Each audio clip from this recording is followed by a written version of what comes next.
Hey everyone, welcome back to the channel. Intention of today's video is to talk about my tournament over the past weekend. It was raining, didn't have a chance to get any film. Plus I was trying to get started off on the right foot for the season, so I wasn't sure thinking about filming as much. I was thinking about just playing, which it was successful. So I'm going to take you through pivotal points in my round out here off Northwood Blue and show you kind of what happened in those spots. I figure it's a cool hindsight video. Without having to actually just talk about it, I can actually show you things. I'm out here with my wife as usual. And it's very windy, so hopefully you can hear this. If not, I'll do some sort of voiceover later, but let's jump into it. Let's talk about the tournament and let's kind of play a casual round as we go. The whole one just isn't the tournament. Runway's not a bad option, but I threw Fireball just to be safe.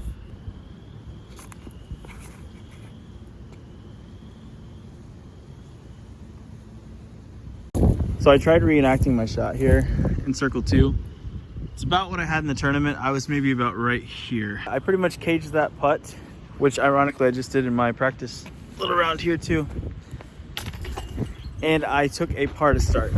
For those of you that haven't played this hole, behind the basket is a big ravine. Didn't want to get crazy off the tee. No need to push the envelope. Might as well just take a par and maybe have a shot for a birdie.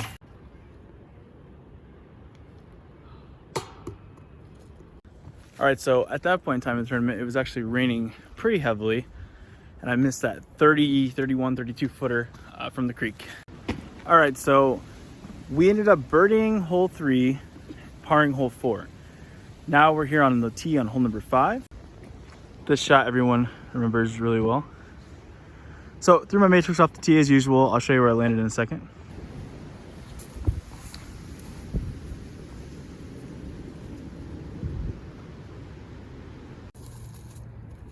So normally I would throw my runway here, and I decided to throw an Envy instead.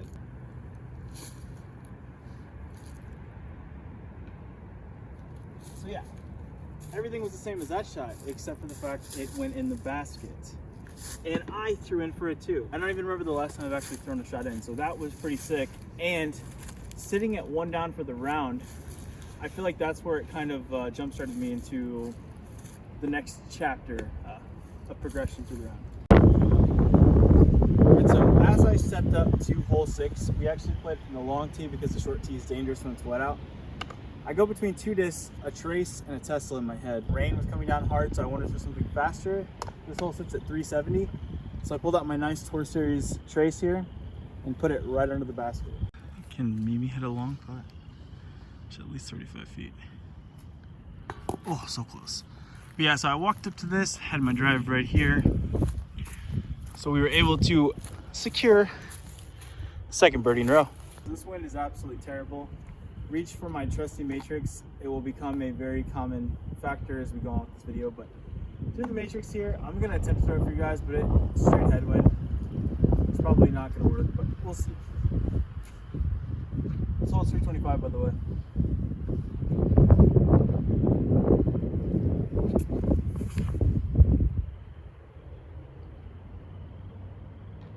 Not happening in the headwind.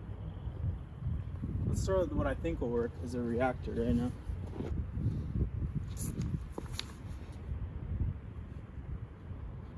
Yes, so that looks like my matrix did in the tournament. So if you need something more overstable than a matrix, go to the reactor. Oh, for the sake of now wind, my reactor landed right here. I'll go miss that putt for you guys real quick.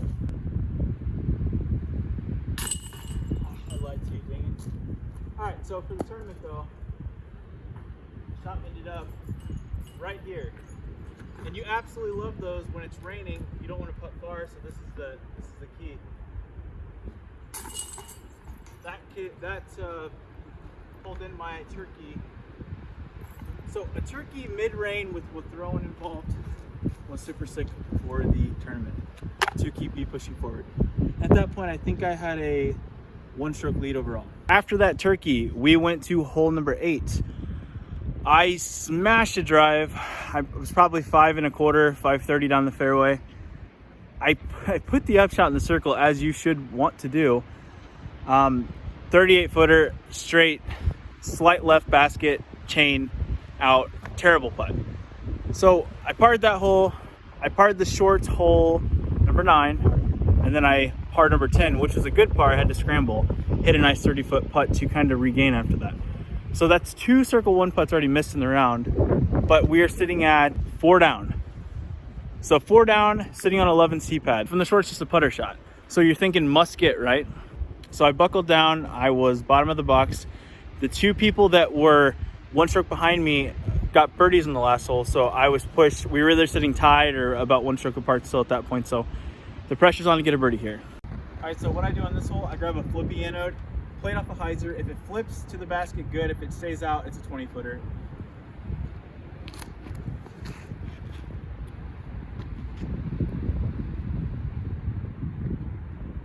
That's a good shot.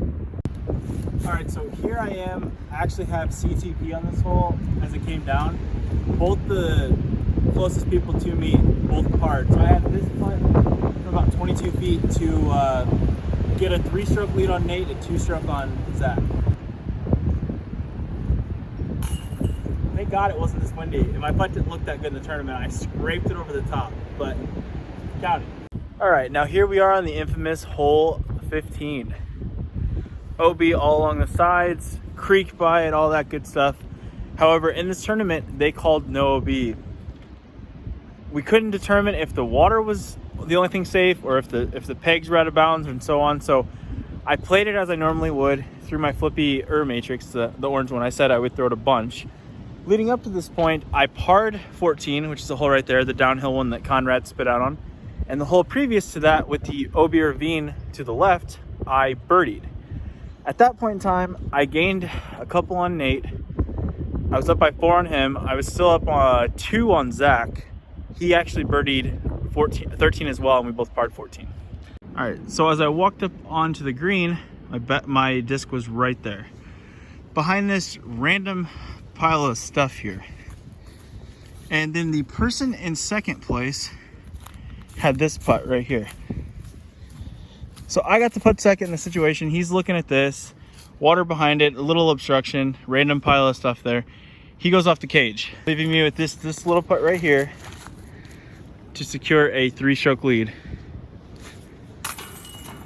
We are with a 3-stroke lead on Zach, 3 holes to go, 5-stroke lead on Nate. We're sitting great. We just have to finish these last 3 holes.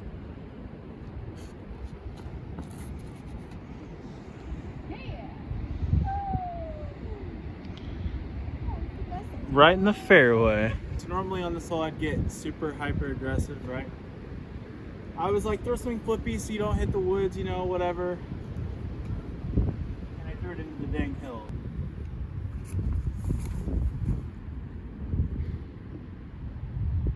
No, that's better than turn.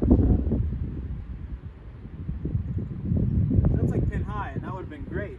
But I left myself with the hard up shot. In my tournament round, I landed over there, used this, and shot the rangefinder. Shot the hole. I was 200 feet out. All right, so I ended up rolling about 27, 28 feet. All that's going through my head here in the situation is I have a comfortable lead. Don't hit the basket and roll down the hill, whatever you do. So I lined up the putt. I tried to make it. Except for I didn't. In the tournament, I hit off the cage and I landed right underneath it. And I took a par 4 situation. But so did the person in second place. So at that point in time, I still had a 3-stroke lead. All I have to do is survive 17 and 18. All right, so 17, I got kind of lucky through the left-hand side, squeaked through, had a circle 2 putt, just laid it up. Got to 18, thought similarly to 16 where I don't want to get too much trouble. So threw my octane a little too flippy, ended up right here against the trees. And as we'll come out to this angle, I'll show you what it looks like with my upshot. The basket's pretty far around the corner here. There we go, right there. So I am 300-ish foot uphill shot away from being over. I decided to grab my flippy anode. I don't know if it'll work right now with the wind. It's kind of tail, so I won't really want to pull over. At the time, I had a similar wind, but it was a little more helping to the right. So I threw this thing not as hard as I could, but really hard on a hyzer and let it pop in. So we'll try to recreate that shot, and either way, I'll show you where I landed. to seal the victory.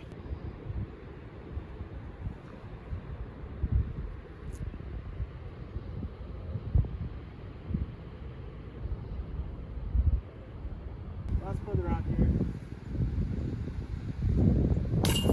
And we sealed a 4-stroke victory. I'll catch up with the final thoughts in the car. There was a sort of reenactment slash something of my round, just to recollect everything and show you guys kind of what happened.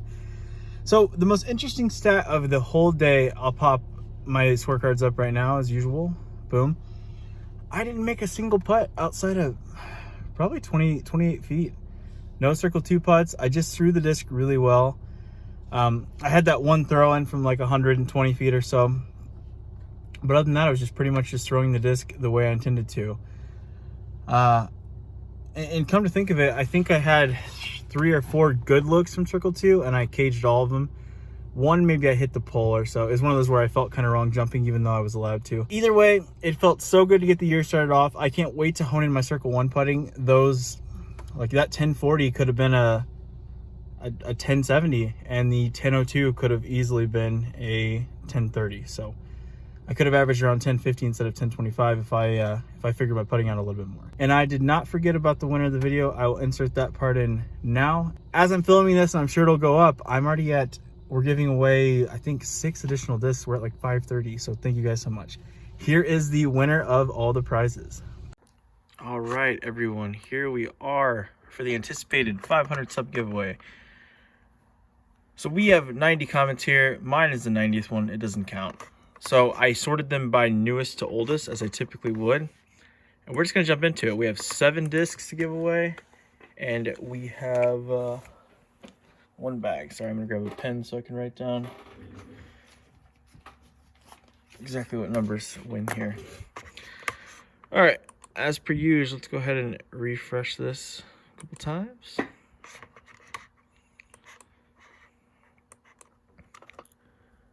All right, out of 89, here comes the bag. And I'm going to fire off the numbers first, and then we'll go check out the winners second. Okay, guys? 66 wins the bag. So if you commented kind of late, but not super late, the bag is all yours. Oh, wait, I don't know why I'm changing that. All right, let's just fire them straight off. Disc number 1, 72.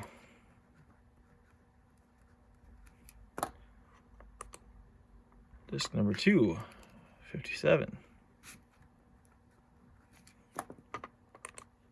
Disc number 3, 28. Disc number 4, 43. Disc number 5, 12. Disc number 6, 15.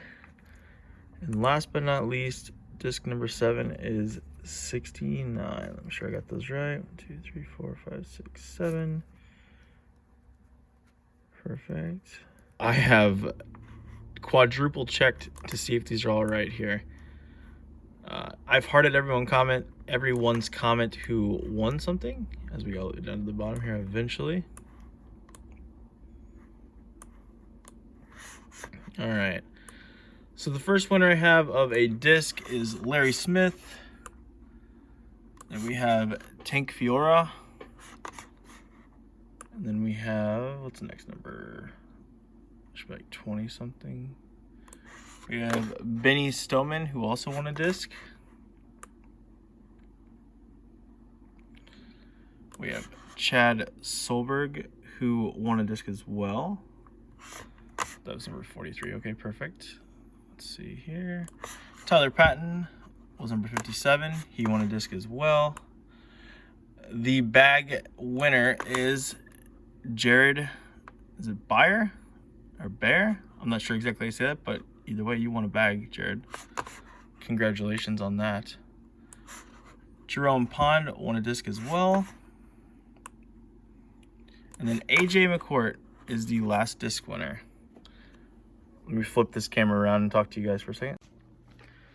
All right, guys, so the reason I didn't heart or reply to anyone's comments before this actual moment is because I didn't want to mislead anyone thinking they won. And I also didn't want to screw up the comments so I could count them easier and get the prizes to the appropriate people. So guys, congratulations to all my winners, and I'm going to be stocking up on more unsanctioned footage over the weekend. I'm running a little local tournament, just getting ready for some back footage in case when I'm traveling I don't necessarily have good footage to edit for you guys. But as always, guys, thanks for helping. Thanks for my sponsors, MVP, Plastic Addicts, and Paragon, and I will see you guys in the next one.